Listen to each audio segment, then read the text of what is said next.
So when you try and sign up to ChatGPT, it's going to ask you to verify your phone number. But what do you do if you don't have a phone number to verify your account with? So in my opinion, you've got 2 or maybe 3 ways that you can get around this. Now, the first one is to get one of those pre-made SIM cards.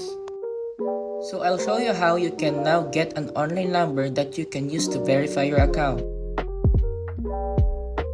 So if you go to Google, here just type free online temporary phone number. There's a lot of websites here that can actually offer temporary number. So here I'm on a website called Receive SMS, and you can see they have different phone numbers here in different countries. And you can open this for free. So here's the phone number, you can copy it. And people use this phone number to verify different services.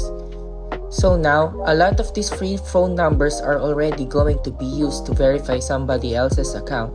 But if you just scroll down and go through all of these numbers, you'll probably find 1 or 2 that you can use.